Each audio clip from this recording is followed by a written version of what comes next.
Hello everyone, welcome back to our channel. तो system Verilog for design verification में आज हम देखेंगे कि प्रोसीजरल स्टेटमेंट्स क्या होती हैं और प्रोसीजरल स्टेटमेंट्स के अंदर क्या होता है और फ्लो कंट्रोल स्टेटमेंट्स क्या होती हैं। तो बेसिकली प्रोसीजरल स्टेटमेंट्स जैसे कि इनिशियल बिगिन एंड और ऑलवेज बिगिन एंड, ये सारी स्टेटमेंट्स को प्रोसीजरल स्टेटमेंट्स कहा जाता है और इनके अंदर जो भी लिखा जाएगा वो एक प्रोसीजर फॉलो करती हैं, इसलिए उन्हें प्रोसीजरल स्टेटमेंट्स कहते हैं। और फ्लो कंट्रोल स्टेटमेंट्स कैसे होते हैं, जो कि कोड का फ्लो देखते हैं, जैसे कि इफ एल्स हो गया, ठीक है, फॉर लूप हो गया, फॉर एवर लूप हो गया, ये हम देखेंगे। तो इस लेक्चर सीरीज में हम देखेंगे कि ये सारे टॉपिक्स हैं जो कि हम कवर करने वाले हैं इस प्लेलिस्ट में। तो जैसे कि blocking assignment, non blocking assignment क्या होते हैं, ये आपने वेरीलॉग में भी देखा होगा, तो ये मैं दोबारा एक्सप्लेन कर दूंगा जिन लोगों ने नहीं देखा। Unique if, priority if, while, do while, for each loop, for loop, repeat loop, forever, break and continue and event control। तो सबसे पहले हम समझते हैं ब्लॉकिंग असाइनमेंट्स क्या होते हैं। ठीक है, तो ब्लॉकिंग असाइनमेंट वो असाइनमेंट्स होते हैं जिसके अंदर हम इक्वल टू ऑपरेटर यूज करते हैं।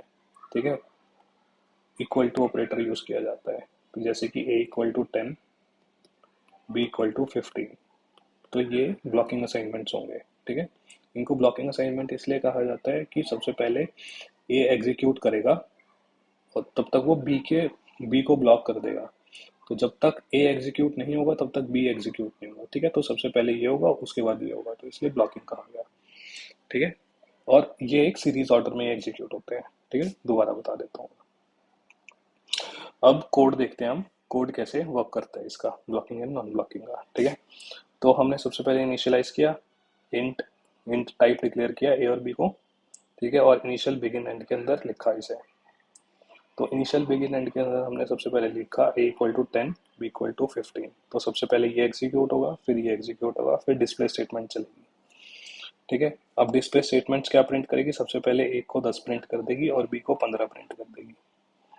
ठीक है, अब आए हम यहाँ पे कि ये प्रिंट हो गया। उसके बाद अब हमने ब्लॉकिंग ऑपरेटर का यूज किया, ए इक्वल टू बी कर दिया और बी इक्वल टू 20 कर दिया। ठीक है, तो अब बी की वैल्यू क्या थी, 15, तो 15 यहाँ पे चली जाएगी। तो पहले ये एग्जीक्यूट होगा, तो ए की वैल्यू हो जाएगी 15। ठीक है, और बी की वैल्यू हो जाएगी 20। ठीक है, उसके बाद अब ये स्टेटमेंट चलेगी। ठीक है, तो ए की वैल्यू वो दिखा देगा, ये प्रिंट कर देगा 15 और बी की वैल्यू 20 प्रिंट कर देगा। ठीक है, ये हो गया ब्लॉकिंग असाइनमेंट। अब हम देखते हैं नॉन ब्लॉकिंग असाइनमेंट कैसे वर्क करता है। इसको समझने से पहले हम देखते हैं इवेंट रीजन क्या क्या होते हैं वेरीलॉग के। जिन बच्चों ने पढ़ा हुआ है वो भी देख सकते हैं, एक बार रिवाइज हो जाएगा। तो चार टाइप के इवेंट रीजन होते हैं। ठीक है, एक्टिव, इनएक्टिव,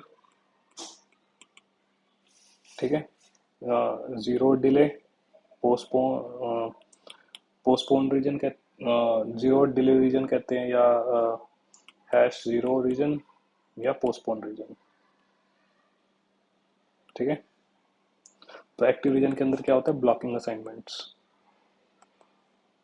इसके अंदर क्या होगा, नॉन ब्लॉकिंग। उसके बाद होगा जीरो, हैश जीरो स्टेटमेंट, और उसके बाद होगा पोस्टपोन, जो डॉलर मॉनिटर, डॉलर स्टॉप होता है। ये सारी ये जो ऑपरेशन होता है ना इन सब का, ये जीरोथ टाइम पे होता है। तो जीरोथ टाइम का क्या मतलब है, जब टी इक्वल टू जीरो होगा तो सबसे पहले ब्लॉकिंग असाइनमेंट चलेंगी, फिर नॉन ब्लॉकिंग चलेगी, फिर जीरो चलेगा, फिर मॉनिटर चलेगा एंड में। ठीक है, अब हम देखते हैं सबसे पहले नॉन ब्लॉकिंग और नॉन ब्लॉकिंग कैसे चलेगा। तो ब्लॉकिंग स्टेटमेंट्स के अंदर होता है एक तो ब्लॉकिंग असाइनमेंट,